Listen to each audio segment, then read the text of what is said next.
Hello, I am your fairy godmother. I am here today to read you the story of The Happy Prince, written by Oscar Wilde. This is from my series of sleep stories. Take a moment to find a comfortable place to sit or lay down and close your eyes. Feel yourself relax and let the story take you off to dreamland. The Happy Prince. High above the city, on a tall column, stood the statue of the Happy Prince. He was gilded all over with thin leaves of fine gold. For eyes, he had 2 bright sapphires, and a large red ruby glowed on his sword hilt. He was very much admired indeed. "He is as beautiful as a weather vane," remarked one of the town councillors, who wished to gain a reputation for having artistic tastes. "Only not quite so useful," he added, fearing lest people think him unpractical, which he really was not. "Why can't you be like the Happy Prince?" asked a sensible mother of her little boy, who was crying for the moon. "The Happy Prince never dreams of crying for anything." "I'm glad there is someone in the world who is quite happy," muttered a disappointed man as he gazed at the wonderful statue. "He looks just like an angel," said the charity children as they came out of the cathedral in their bright scarlet cloaks and their clean white pinafores. "How do you know?" said the mathematical master.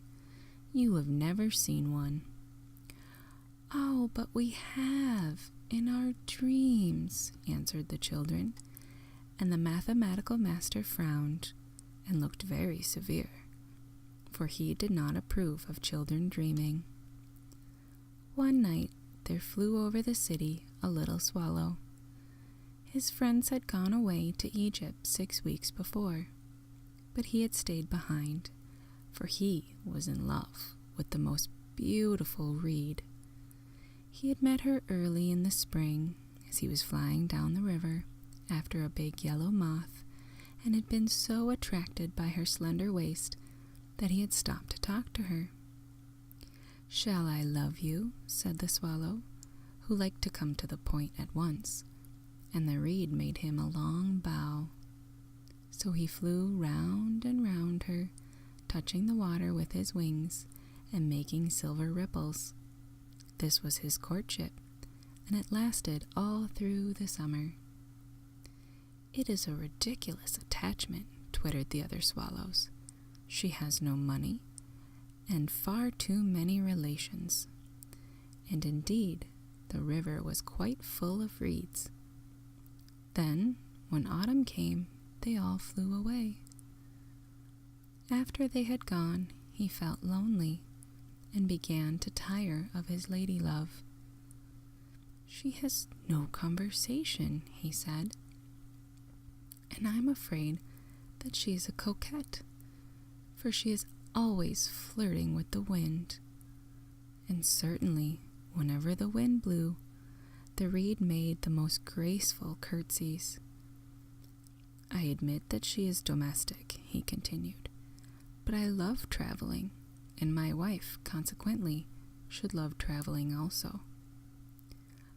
"Will you come away with me?" he said finally to her.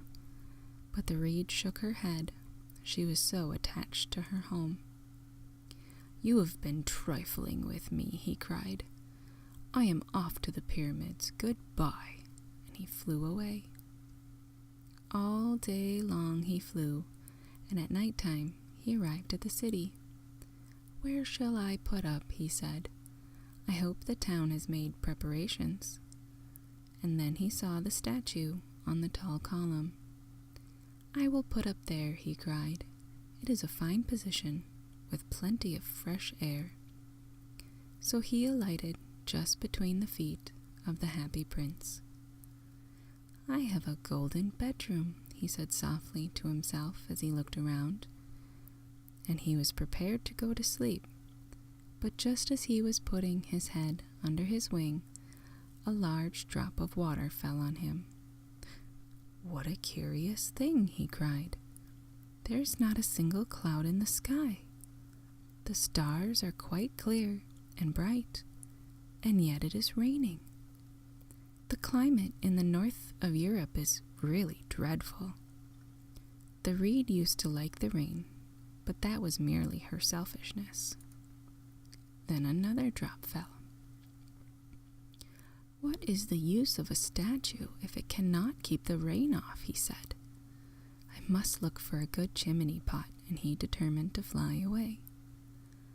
But before he had opened his wings, a third drop fell, and he looked up and saw, what did he see?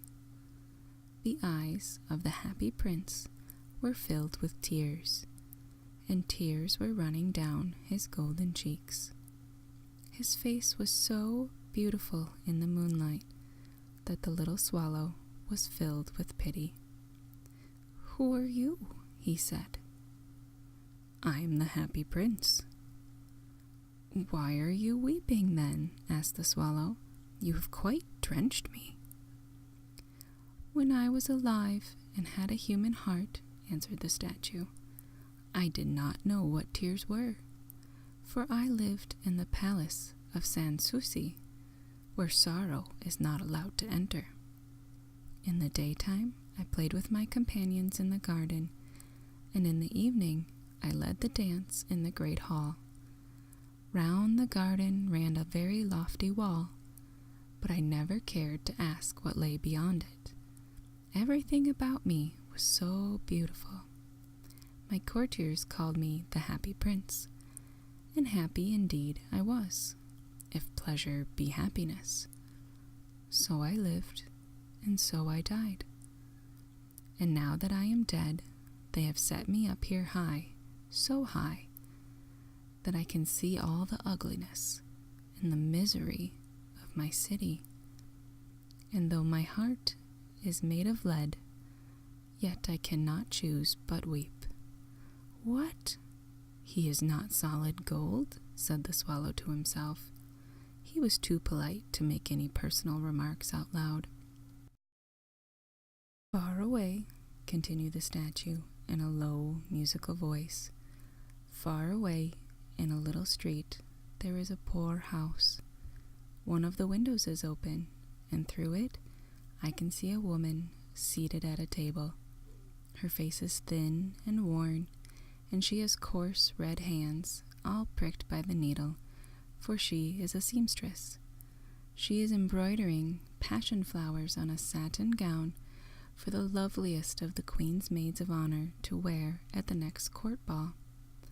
In a bed in the corner of the room, her little boy is lying ill. He has a fever and is asking for oranges.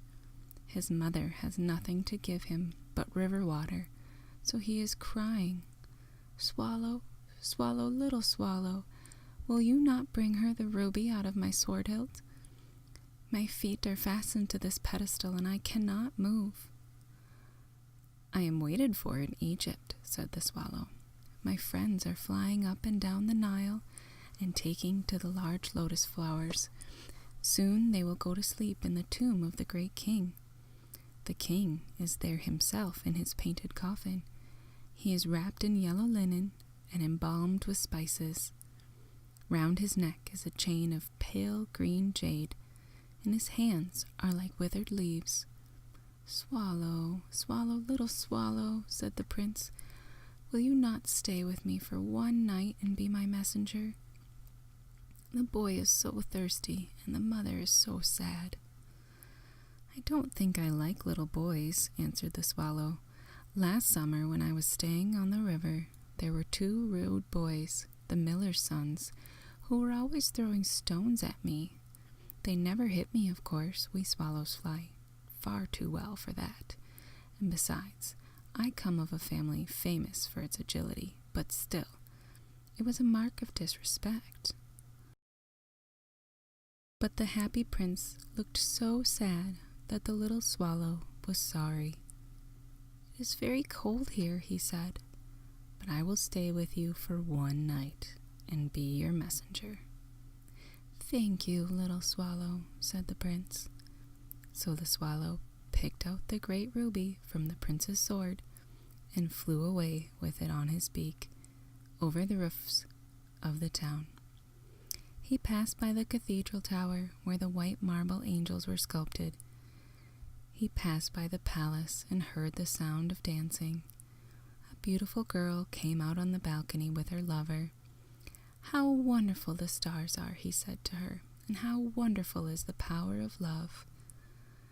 "I hope my dress will be ready in time for the state ball," she answered. "I have ordered passion flowers to be embroidered on it, but the seamstresses are so lazy." He passed over the river and saw the lanterns hanging to the masts of the ships. He passed over the ghetto and saw the old Jews bargaining with each other and weighing out money in copper scales. At last he came to the poorhouse and looked in. The boy was tossing feverishly on his bed, and the mother had fallen asleep, she was so tired. In he hopped and laid the great ruby on the table beside the woman's thimble, and then he flew gently round the bed, fanning the boy's forehead with his wings. "How cool I feel," said the boy. "I must be getting better," and he sank into a delicious slumber. Then the swallow flew back to the happy prince and told him what he had done. "It is curious," he remarked, "but I feel quite warm now, although it is so cold." "That is because you have done a good action," said the prince, and the little swallow began to think, and then he fell asleep. Thinking always made him sleepy. When day broke, he flew down to the river and had a bath. "What a remarkable phenomenon," said the professor of ornithology as he was passing over the bridge.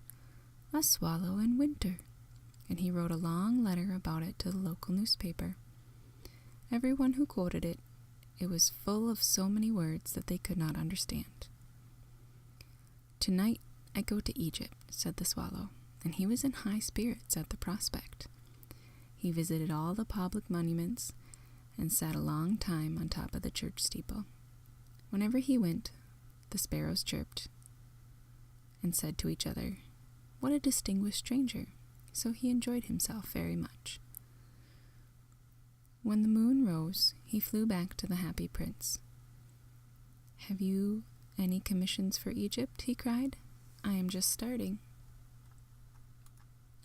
"Swallow, swallow, little swallow," said the prince, "will you not stay with me one night longer?" "I am waited for in Egypt," answered the swallow. "Tomorrow my friends will fly to the second cataract. The river horse crouches there among the bulrushes, and a great granite throne sits the god Memnon. All night long he watches the stars, and when the morning star shines he utters one cry of joy, and then he is silent. At noon the yellow lions come down to the water's edge to drink. They have eyes like green beryls, and their roar is louder than the roar of the cataract." "Swallow, swallow, little swallow," said the prince. "Far away across the city I see a young man in a garret. He is leaning over a desk covered with papers, and in a tumbler by his side there is a bunch of withered violets. His hair is brown and crisp, and his lips are as red as a pomegranate, and he has large and dreamy eyes. He is trying to finish a play for the director of the theater, but he is too cold to write any more.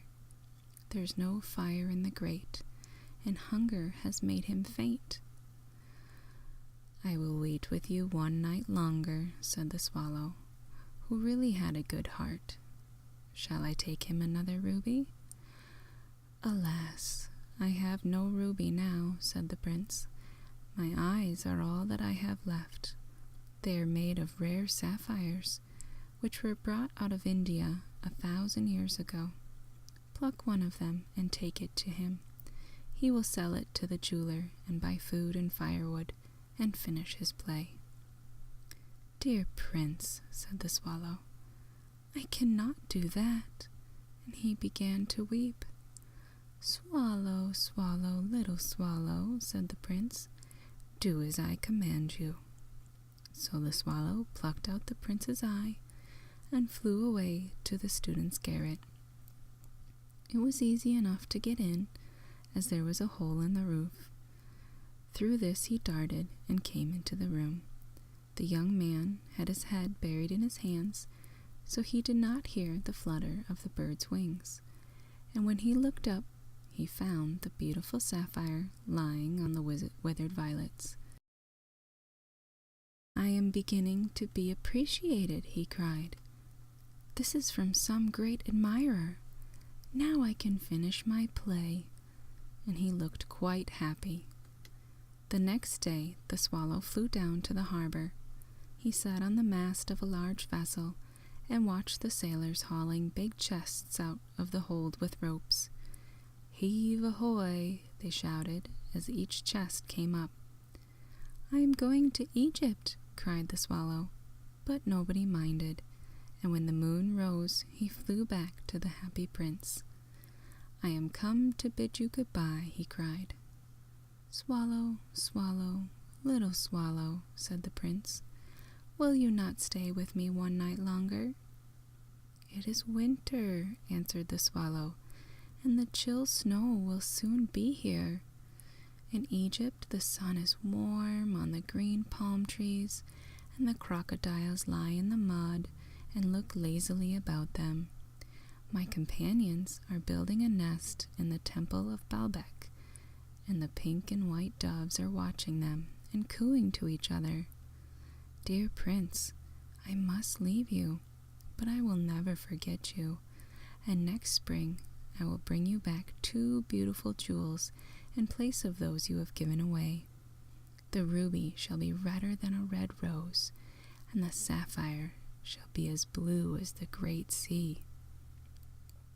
"In the square below," said the happy prince, "there stands a little match girl. She has let her matches fall into the gutter, and they are all spoiled. Her father will beat her if she does not bring home some money, and she is crying. She has no shoes or stockings, and her little head is bare. Pluck out my other eye and give it to her, and her father will not beat her." "I will stay with you one night longer," said the swallow, "but I cannot pluck out your eye. You would be quite blind then." "Swallow, swallow, little swallow," said the prince, "do as I command you." So he plucked out the prince's other eye and darted down with it. He swooped past the match girl and slipped the jewel into the palm of her hand. "What a lovely bit of glass!" cried the little girl, and she ran home laughing. Then the swallow came back to the prince. "You are blind now," he said, "so I will stay with you always." "No, little swallow," said the poor prince, "you must go away to Egypt." "I will stay with you always," said the swallow, and he slept at the prince's feet.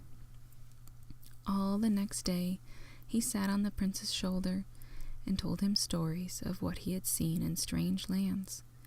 He told him of the red ibises who stood in long rows on the banks of the Nile and catch goldfish in their beaks, of the Sphinx, who is as old as the world itself and lives in the desert and knows everything, of the merchants who walk slowly by the side of their camels and carry amber beads in their hands, of the king of the mountains of the moon, who is as black as ebony and worships a large crystal of the great green snake that sleeps in a palm tree and has 20 priests to feed it with honey cakes, and of the pygmies who sail over a big lake on large flat leaves and are always at war with the butterflies.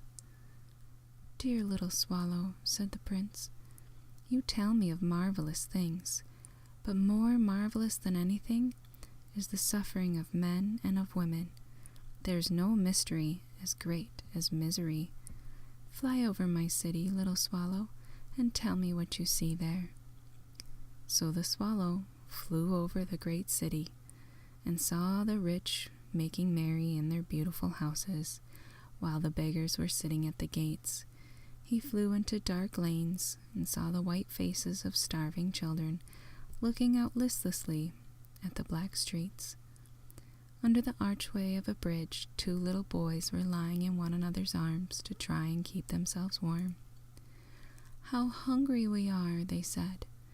"You must not lie here," shouted the watchman, and they wandered out into the rain. Then he flew back and told the prince what he had seen. "I am covered with fine gold," said the prince. "You must take it off, leaf by leaf, and give it to my poor. The living always thinks that gold can make them happy." Leaf after leaf of the fine gold the swallow picked off, till the happy prince looked quite dull and gray. Leaf after leaf of the fine gold he brought to the poor, and the children's faces grew rosier, and they laughed and played games in the street.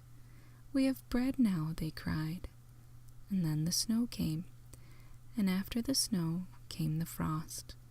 The streets looked as if they were made of silver, they were so bright and glistening. Long icicles like crystal daggers hung down from the eaves of the houses. Everybody went about in furs, and the little boys wore scarlet caps and skated on the ice. The poor little swallow grew colder and colder, but he would not leave the prince. He loved him too well. He picked up crumbs outside the baker's door when the baker was not looking, and tried to keep himself warm by flapping his wings. But at last he knew that he was going to die. He had just strength enough to fly up to the prince's shoulder once more. "Goodbye, dear prince," he murmured. "Will you let me kiss your hand?" "I am glad that you're going to Egypt at last, little swallow," said the prince. "You must have stayed too long here, but you must kiss me on the lips, for I love you." "It is not to Egypt that I am going," said the swallow. "I am going to the house of death. Death is the brother of sleep, is he not?" And he kissed the happy prince on the lips and fell down dead at his feet. At that moment, a curious crack sounded inside the statue, as if something had broken. The fact is that the leaden heart had snapped right in two. It certainly was a dreadfully hard frost. Early the next morning, the mayor was walking in the square below in company with the town councilors. As they passed the column, he looked up at the statue. "Dear me, how shabby the happy prince looks," he said.